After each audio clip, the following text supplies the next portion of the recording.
Graça e paz, meus irmãos, amém? Pode tomar assento, irmão. Abra a sua Bíblia em Atos dos Apóstolos, por gentileza. 3, a partir do versículo 1. Esse texto tem ardido em meu coração. E eu estava ali sentado, conversando com Deus, ouvindo os louvores, as palavras. Murilo está aí, pastor. Murilo é uma benção, Murilo. Quando vi Murilo, eu falei, logo na minha vez, né, que eu vou pregar, o Murilo aparece, logo na minha vez.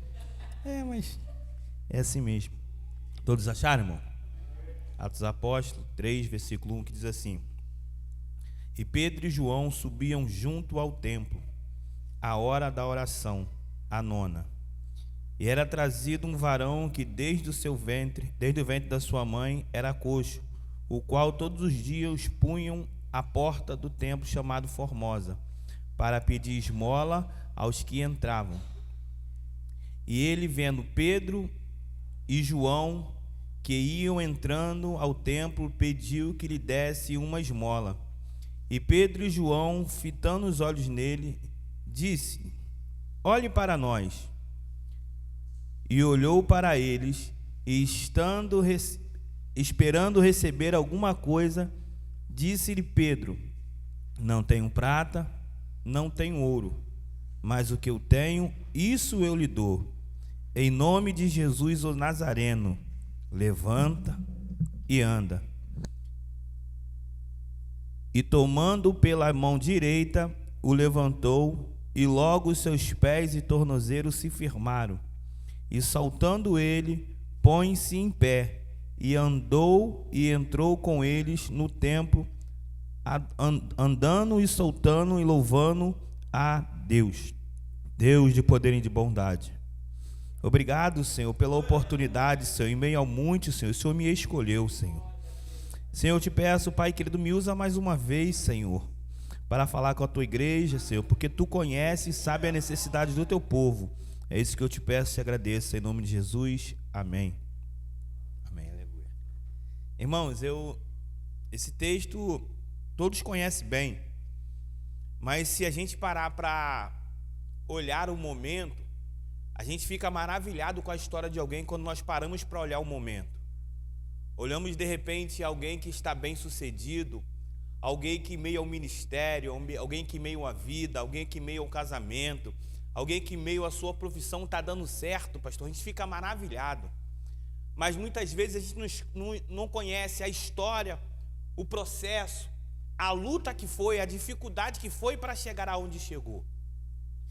Eu estava esses dias meditando nesse texto, e o que me chama a atenção é que eu estava sentado ali, eu não gosto de falar tema não, né? Mas você estava falando comigo ali, se fosse dar um tema, essa mensagem seria a escolha de Deus. Porque muitas vezes, eu não sei vocês, mas eu fui assim. Muitas vezes eu parei para perguntar, pastor, por que eu? Por que eu em meio a tantos? Por que o Senhor me escolheu para essa família? Por que o Senhor me escolheu para esse ministério? Por que o Senhor me escolheu para essa chamada? O Senhor poderia escolher tantas outras pessoas, mas o Senhor me escolheu. A Bíblia diz que Deus, Ele vai enviar seu Filho Jesus Cristo à humanidade. Quando Jesus estava aqui em terra, Jesus ele vai fazer algumas escolhas, pastor, que me chamam a atenção. Jesus ele vai ver a necessidade e a humildade dele de escolher pessoas para ajudar, para ensinar. Porque a gente às vezes tem essa dificuldade, né, pastora? De ensinar alguém, orientar alguém para alguém fazer aquilo que você faz, porque a gente como ser humano, muitas pessoas têm medo de alguém que você ensinar seja melhor do que você, mas na verdade nós temos que ficar alegre se algum discípulo for melhor que o discipulador, se alguém que nós ensinamos foi melhor do que nós temos que ficar alegre com isso. Isso é sinal que aquilo que nós fizemos com tanta excelência, que ele superou aquilo que nós viemos a fazer. Jesus ele escolhe 12 discípulos.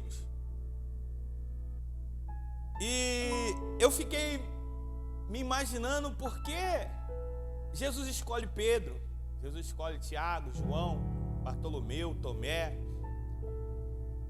Porque ele não escolheu alguém mais parecido com ele. Ele poderia ter escolhido alguém não perfeito como ele, mas parecido, mais próximo daquilo que ele era.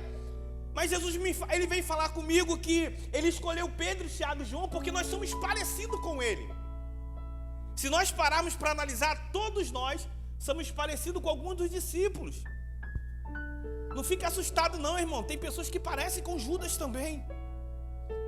Tem pessoas que vendem Jesus todos os dias, irmão. Tem pessoas que traem Jesus todos os dias. As nossas atitudes nos mostram que muitas vezes nós traímos, nós vendemos a Jesus Cristo. Somos parecidos muitas vezes com Judas, Murilo. Somos também parecidos com João.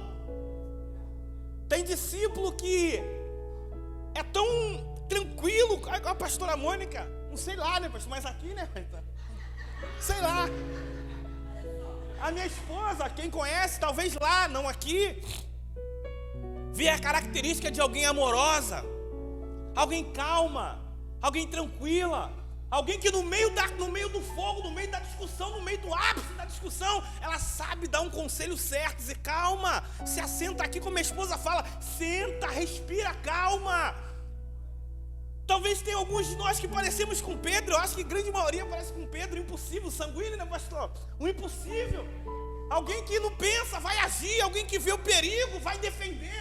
É como se fosse alguém vendo um perigo perto do seu filho, ele vai pular para defender. Alguém que é impossível nas suas ações. Jesus, ele escolhe esses discípulos. Muitas vezes nós somos parecidos como ele. Pedro, eu gosto de Pedro, cara, eu sou apaixonado por Pedro. Acho que eu me enquadro com Pedro.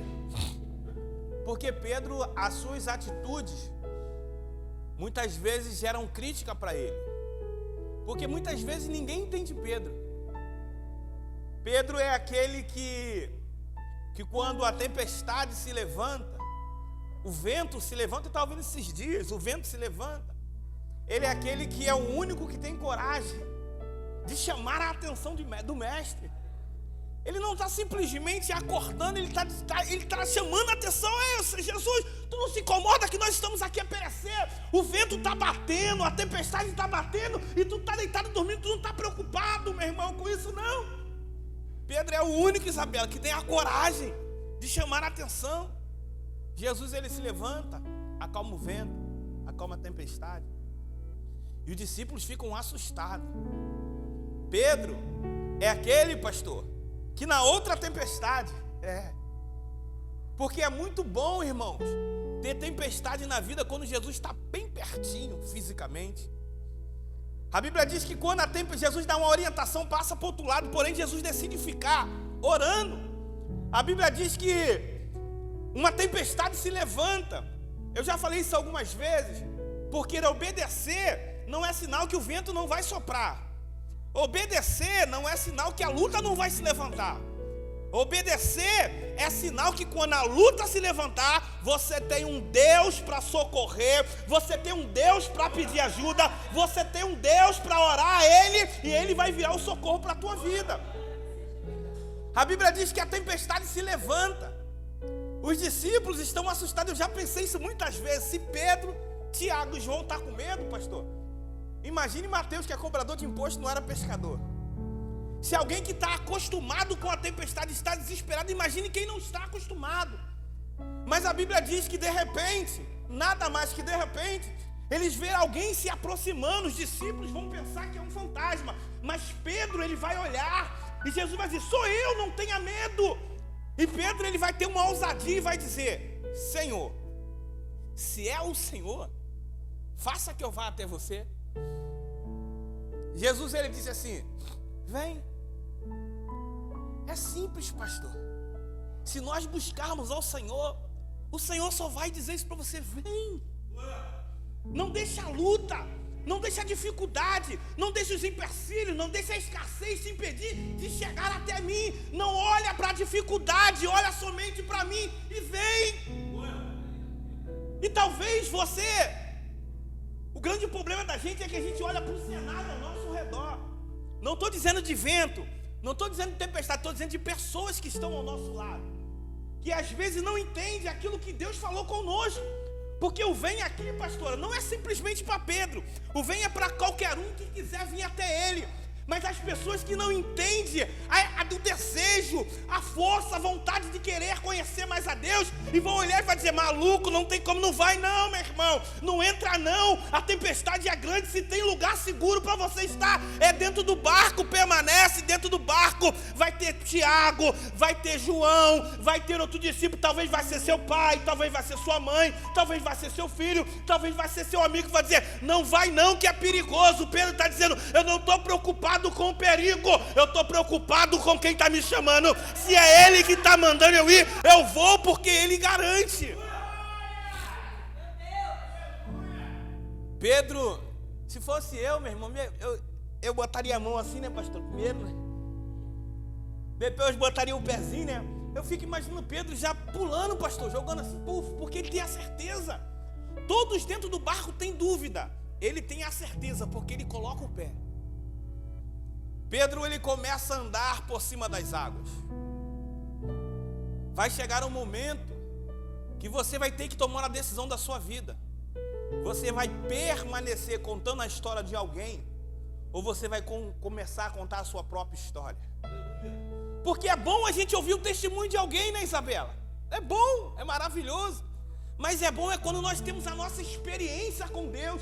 E nós vamos parar de contar a história de alguém e vamos ser protagonistas da nossa própria história. E talvez imagine você no meio de uma reunião depois dessa tempestade, pastor, os discípulos começando a contar essa história, dizendo: você não sabe o que aconteceu. Teve um grande dia que a tempestade se levantou, o vento se levantou, e de repente nós avistamos um homem, e de repente achamos que era Jesus, e ele entrou no barco e acalmou a tempestade. E Pedro talvez se levantando: meu irmão, não foi assim que aconteceu, porque o vento se levantou, a tempestade se levantou, mas eu estava lá com ele, eu andei por cima do mar, porque Pedro teve a coragem que ninguém teve, e Pedro teve a experiência que ninguém teve.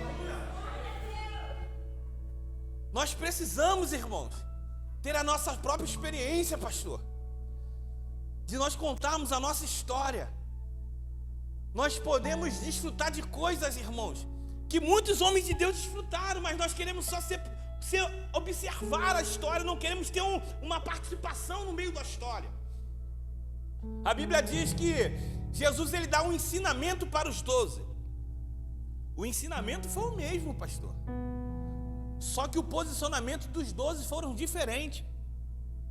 Porque muitas vezes eu pensei: por que eu me lembro disso quando o Sirley, ele foi me consagrar presbítero.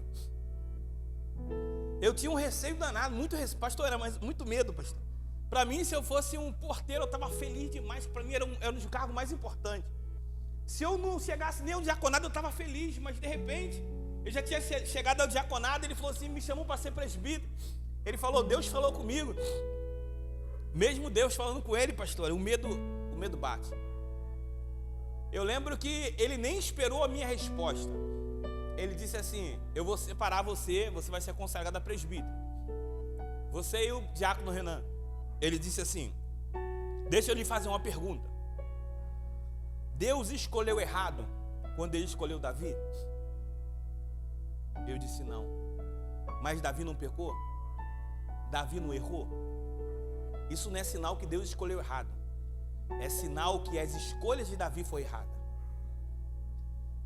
A Bíblia diz que Pedro vai chegar um período da sua vida, um decorrer da história, que Jesus ele vai falar para ele acerca da sua morte, da sua traição, a qual ele vai ser traído. Ele diz que Pedro negaria. O Pedro, ele diz que não. Mas quando chega o momento, Pedro nega. Aconteceu tudo aquilo que Jesus falou que aconteceria.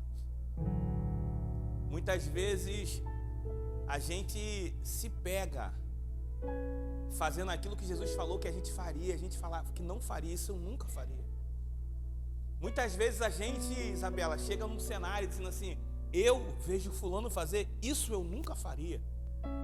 E de repente a gente se pega nesse cenário. O que diferencia Judas de Pedro, pastor? Nada. Só que Pedro, ele esperou o tempo certo. Judas se precipitou. Pedro, talvez ele lembrou de algum sermão de Jesus. Talvez Pedro lembrou da mulher de João 8, que foi apanhada no próprio ato de adultério e teve a oportunidade. Talvez ela se lembrou do centurião, do servo, que viu que somente uma palavra do Senhor e o servo dele sararia, e aconteceu dessa vez. Talvez Pedro se lembrou, e dizendo, se eu esperar, de repente tem solução, de repente ainda tem jeito para mim. Pedro, no seu momento de desespero, ele simplesmente esperou, ele não se precipitou, pastor. A Bíblia diz que ao terceiro dia, após a crucificação de Jesus Cristo, aconteceu aquilo como ele disse que aconteceria. Ele não mente, irmão.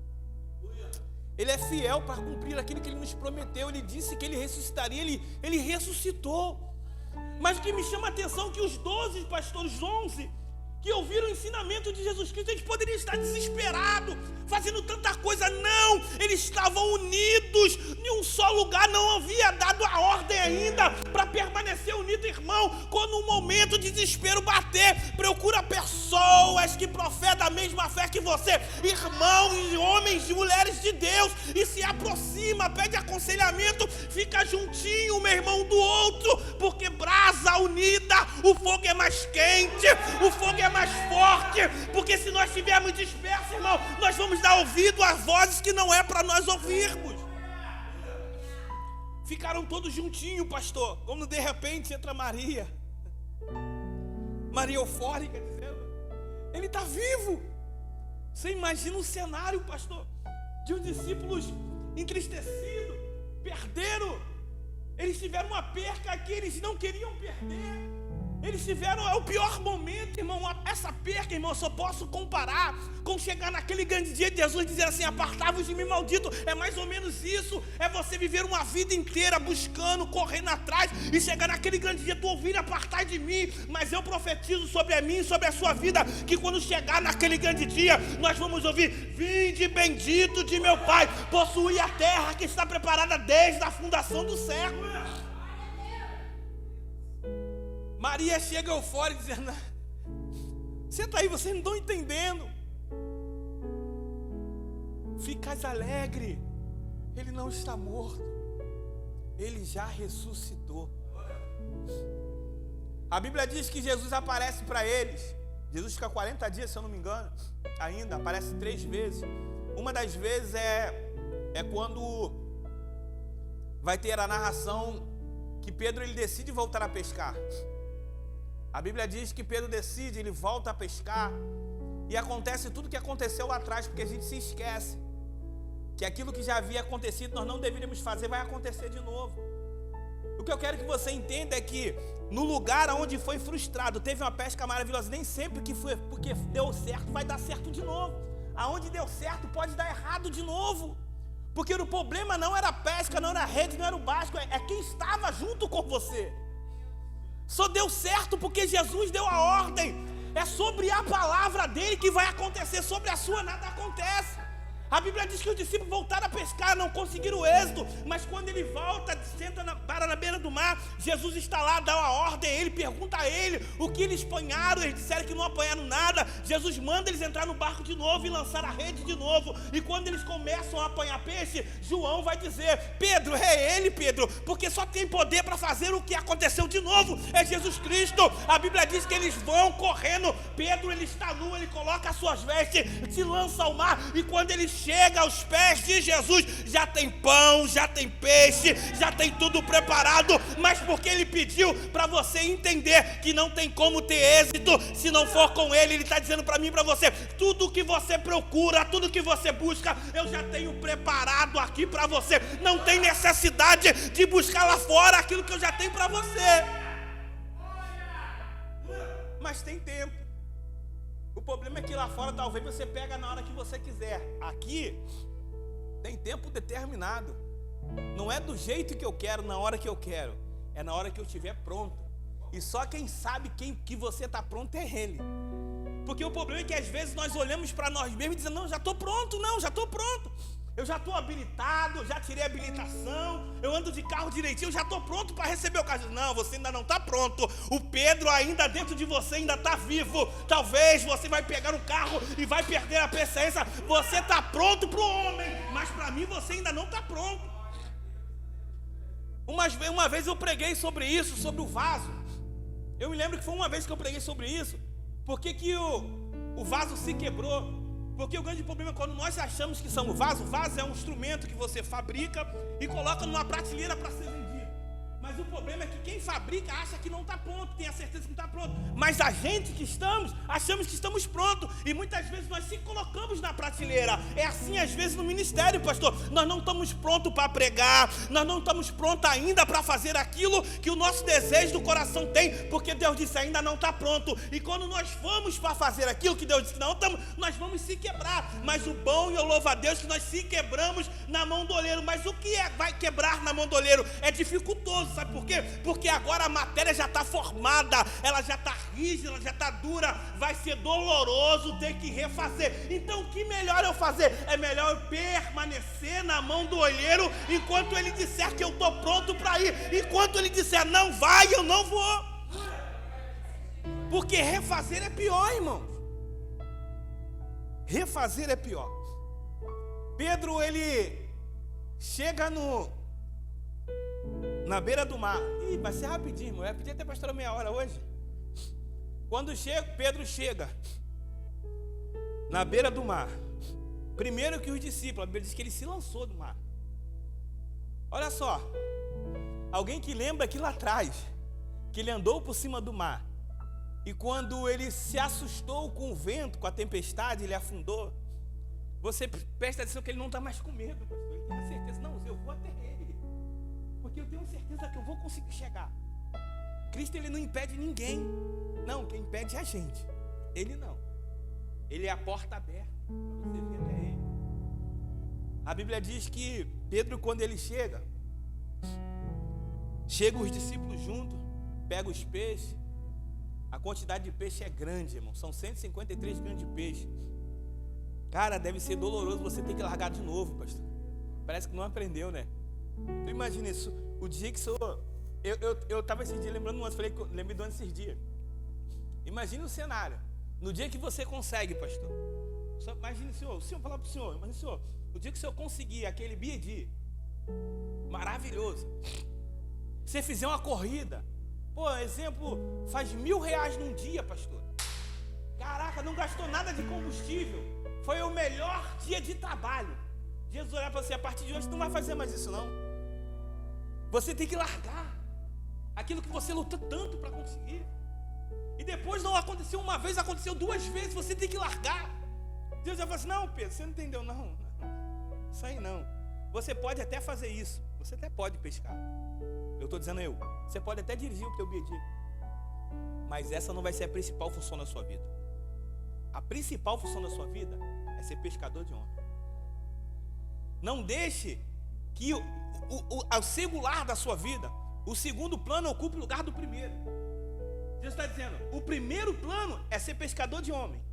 O segundo plano da sua vida é ser dirigir um Uber, é ser um grande empresário, é ser um grande investidor, é ser grande uma influência, é ser grande alguma coisa, mas o primeiro plano é ser pescador de peixe.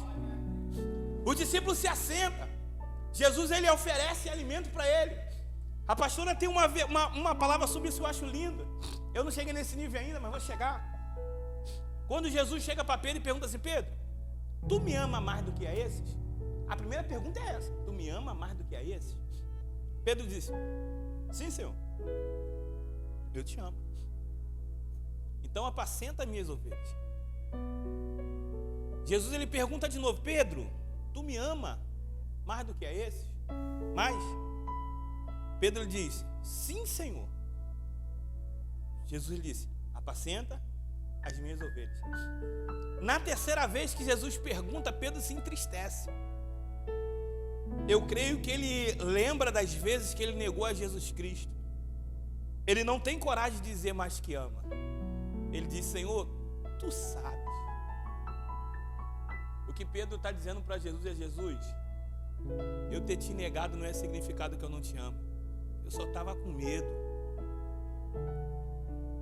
Eu ter chamado tua atenção no meio da tempestade não é sinal que eu não te amo. Eu só estava assustado, eu sou ser humano. Eu cortar a orelha de Malco quando alguém for te prender. Eu só estava com medo de te perder, mas com as minhas atitudes eu já te perdi. Jesus está dizendo: Pedro, o que você fez não vai anular o que eu tenho para a tua vida.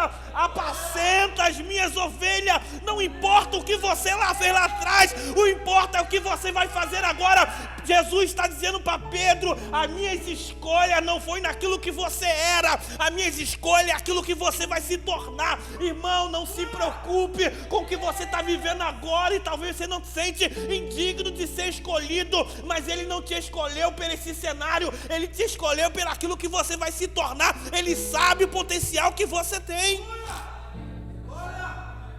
E fique assustado, o diabo também sabe, meu irmão. É por isso que ele não desiste. É por isso que ele está o tempo todo aí batendo na sua porta, tentando te derrubar, porque ele sabe o potencial que você tem. A Bíblia diz que a palavra veio para os discípulos dizendo assim: ficai em Jerusalém, até que do alto seja revestido. Eu propriamente, eu já fiz muito esse análise, dizendo que todos foram cheios naquele dia. Mas na verdade, a Bíblia diz que o Espírito Santo desceu sobre os discípulos lá na casa, quando Jesus aparece para eles. Os discípulos já foram cheios, mas a Bíblia diz que naquele momento todos continuam sendo cheios. Porque o problema, pastor, é que a gente acha que fomos cheios uma vez é o suficiente. Não, já está bom. Eu fui cheio, eu recebi o Espírito Santo, estou cheio, eu não preciso me encher mais, não preciso mais buscar, não. Eu não preciso. Tem aquela tese, né? Uma vez salvo, salvo para sempre. As pessoas acreditam nisso. Se a pessoa acredita que uma vez salvo, salvo para sempre, imagina uma pessoa que acha que cheio uma vez, está cheio para o resto da vida. Não. A gente precisa ter uma constante busca. Porque ser cheio do Espírito Santo não quer dizer que você não precisa ter mais busca, porque nós entendemos que existe uma guerra espiritual. A Bíblia diz: a guerra contra a carne e contra o Espírito. Nós precisamos alimentar o Espírito, nosso Espírito, para ficar forte, permanecemos firmes, pastora. Porque o problema é que não precisamos mais. E ei, deixa eu dizer uma coisa: a carne você não precisa alimentar não, meu irmão. É só parar de alimentar o Espírito que ela já fica forte. Porque a gente precisa fazer, não, eu preciso pecar, eu preciso fazer, não precisa fazer nada, só precisa parar de alimentar o Espírito. Os pensamentos ruins começam a vir. As lembranças daquilo que você era começam a vir. As lembranças dos amigos que você nem lembrava mais que era seu amigo começam a vir. As histórias que você contava como tristeza, hoje você conta como alegria. Por quê? Porque você parou de alimentar o Espírito. Quando você alimentava o Espírito, tu contava com tristeza, dizendo: aconteceu isso na minha vida, como eu pude ser assim? Mas quando nós paramos de alimentar o Espírito, pastor, nós começamos a cantar com alegria, contar com sorriso. Você praticava algo que era mal, algo que era terrível. Você estava afastado dos caminhos do Senhor, e tua semblante é de alegria, irmão. Tinha que ser o seu semblante como Caim na hora, irmão. A Bíblia diz que todos foram cheios. Avivamento pentecostal. Isso aqui é um avivamento. Não é o que aconteceu no avivamento, é o após o avivamento. Porque a gente acha que avivamento é o mover. Achamos que assembleano ossauro, um assembleano antigo, acha que é rodar, marchar, falar em línguas, entregar profecia. Acha que isso é avivamento. Avivamento é o que você faz após isso. Você vê que Pedro, Tiago, João, os outros discípulos são discípulos com medo, assustados mesmo andando com Jesus. Jesus o orientou, o ensinou, eles estão pegando um amadurecimento, eles estão se robustecendo em meio à luta, porque para crescer nós temos que passar pela dificuldade. Não tem como um soldado se mostrar qualificado se ele não for para a guerra, porque então é só teoria. Jesus deu teoria para os discípulos, Jesus se ausentou fisicamente e deixou a teoria para agora eles começarem a praticar. Quando eles foram revestidos, você vai ver o verdadeiro avivamento. É o que eles se tornaram depois do avivamento. Eu me lembro, pastor, quando o pastor Reginaldo disse aquele dia na rede, que ele estava aqui cheio, se sentindo cheio do poder nesse lugarzinho, tocando baixo. Ele falou assim: Senhor, Deus está me usando, Ele está falando línguas, mas o que eu vou fazer com isso que eu estou fazendo? O que vai acontecer após aquilo? Você percebe que avivamento é uma transformação.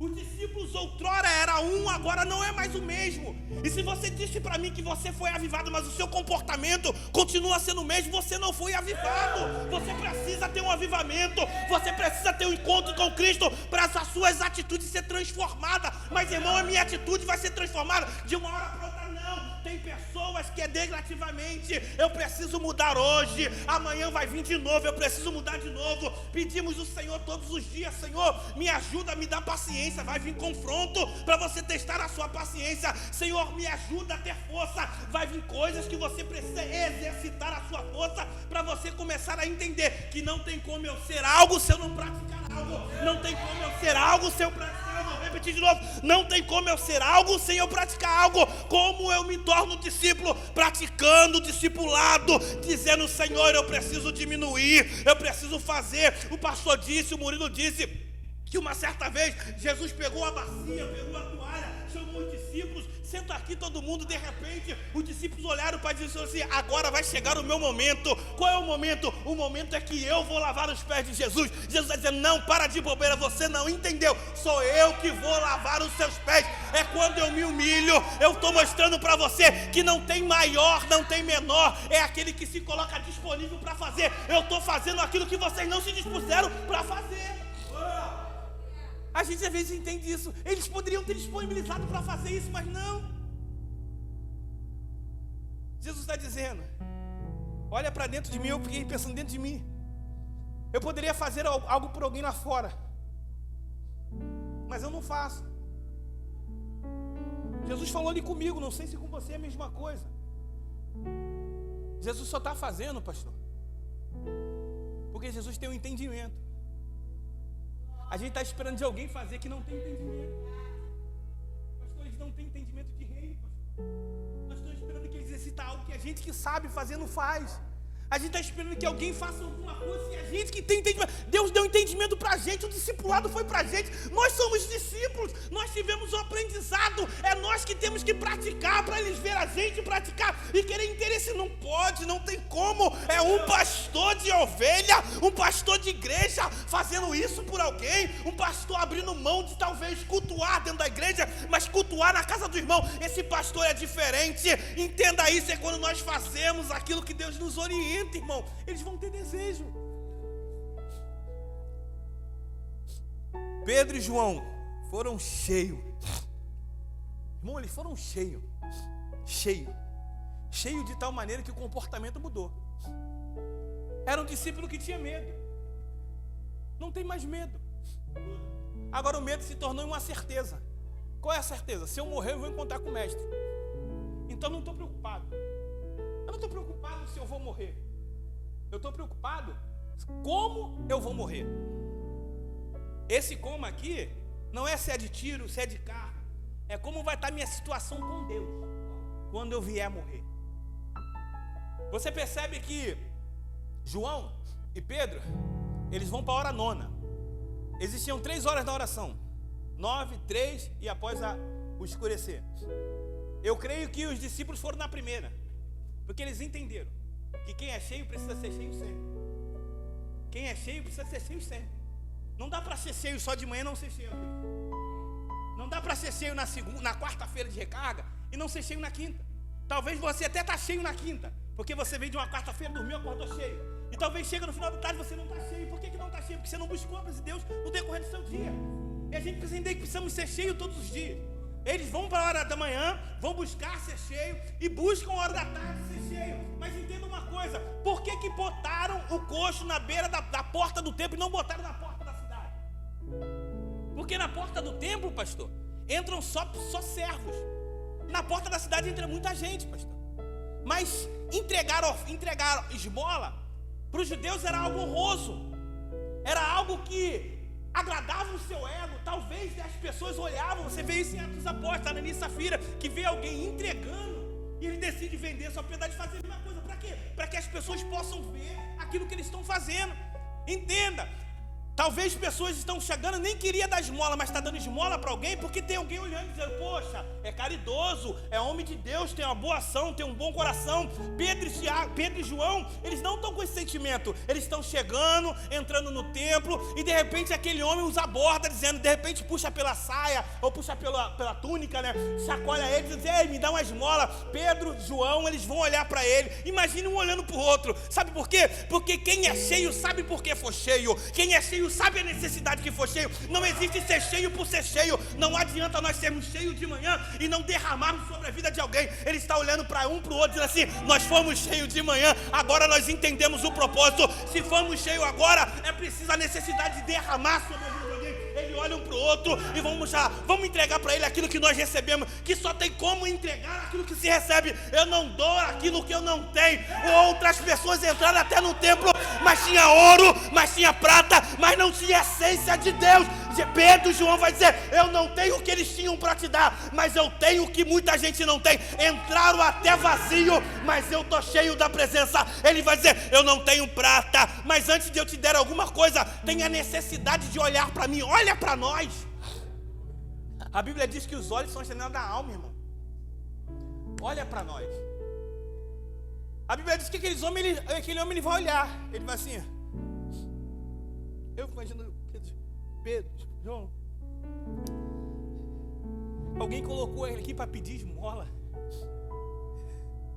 Ele vai ficar assustado, porque o recurso dele vai acabar. Porque tem pessoas que trazem pessoas para a porta do templo só por causa do recurso que ele oferece. Lembra aquela mulher que Paulo expulsa o demônio dela? Estava gerando lucro para alguém. Ele está dizendo assim, a sua vida de escravidão acaba hoje. Nós não temos prata. Eu creio que eles tinham, mas não tinha para dar para ele. Também não temos ouro, mas o que eu tenho, todos que entraram aqui não tinham para te dar. Todos que te deram alguma coisa não te ajudou de nada, só te tornou mais escravo. Mas o que eu tenho, eu lhe dou. Em nome de Jesus Cristo Nazareno, levanta e anda. Cara, isso aqui é maravilhoso, pessoal. Por quê? Porque a palavra foi liberada. Pedro, ele lembrou lá da pesca, frustrado.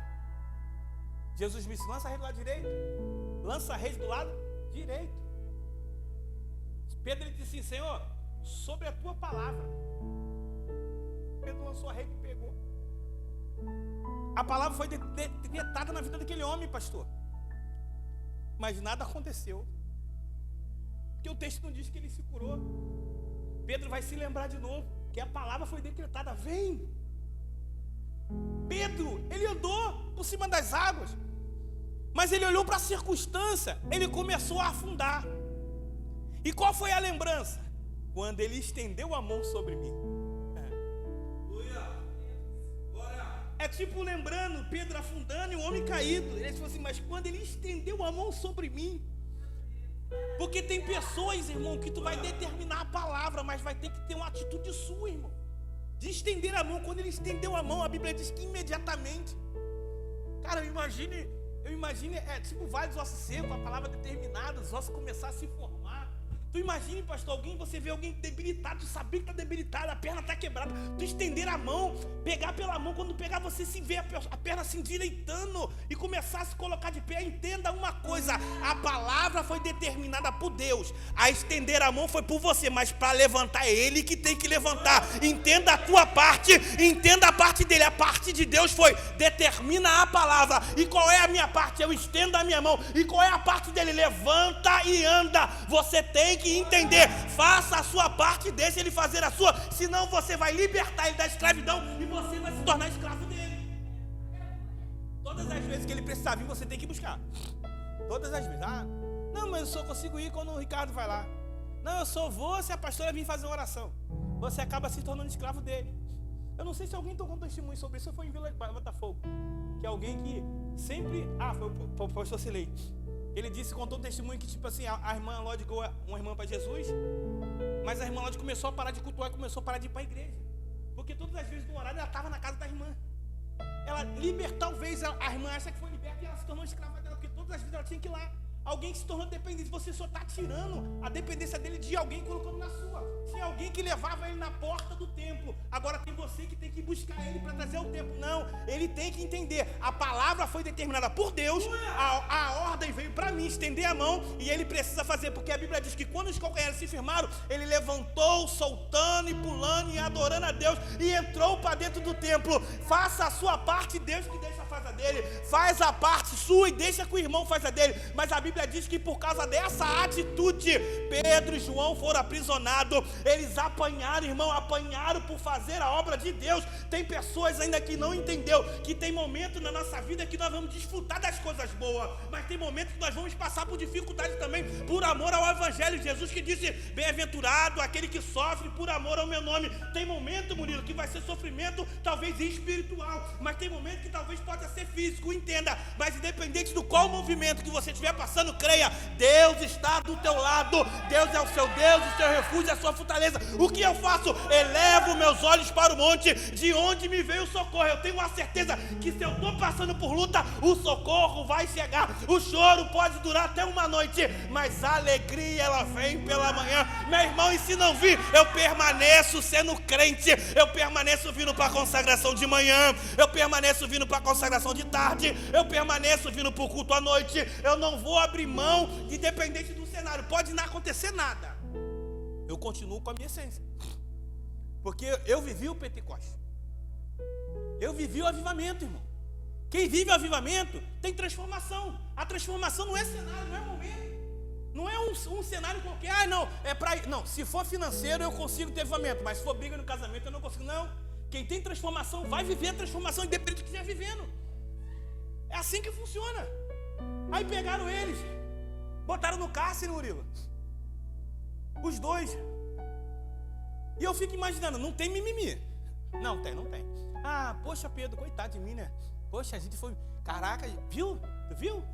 Foi só porque eu falei a verdade, só porque eu curei um homem. Tu não vê Paulo e Silas falando isso? Não, vamos fazer o seguinte, vamos parar, vamos causar rebelião na cadeia. Vamos falar para esse homem, nós somos certinhos, não fizemos nada. Vamos causar rebelião, que as pessoas talvez se compadeçam de nós. Vamos contar na nossa história para ele, talvez se compadeça. Não, irmãos. Eles falam, se tem alguém que pode resolver, é Jesus. Se tem alguém que pode resolver, é Deus.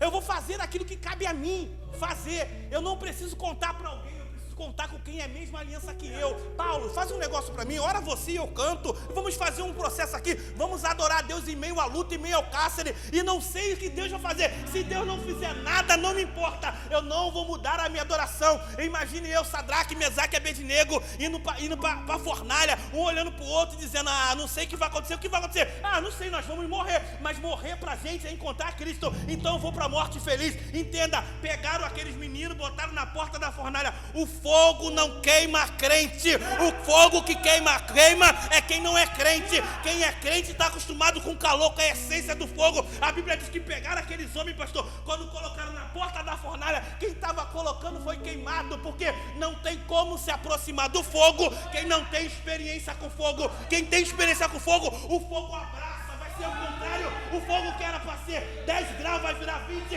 A fornalha foi aquecida 10 vezes mais, mas ela se tornou 40, porque tinha Sadraque, Mesaque e Abednego. A temperatura estava muito alta. Eu creio, pastor, que o fogo que queimou não foi lá de dentro, foi o fogo deles. A certeza quem eles eram. Pegaram aqueles homens e colocaram no cárcere. Termina, irmão. Chamaram um, chamaram outro. Chamaram, se eu não me engano, foi...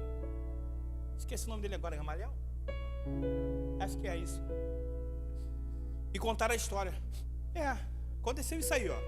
Chegaram esses homens aí, ó. Pegaram aquele aqui, homem. Aquele homem. Tu sabe, cara. Aquele homem todo dia estava aqui. Não, aquele. Todo dia estava aqui. Aquele que nós vimos. Não pode. O problema não é o homem ser curado. O problema é que não foi eles que curaram. Porque o problema é esse, pastor. Não é ele estar curado. É por quem eles foram curados. Porque se fosse por mim, estava melhor. Se fosse por eles, não tinha problema. O problema é que foram curados por alguém que pregava Jesus Cristo. Alguém que anunciava o reino de Cristo. alguém que descredibilizava tudo que eles acreditavam, eles crucificaram Cristo, porque disseram que era uma seita, disseram que não era só um foguinho de palha. Chamaram o homem e disseram assim: não, vamos fazer o seguinte, o que nós fazemos com esse homem? O que eles fizeram? Olha, eles pegaram aquele homem e curaram. Não, chega aqui, isso foi notório, todo mundo percebeu. Como é que tu vai matar um cara desse que todo mundo percebeu, irmão? Não tem como. O que ele fez foi notório.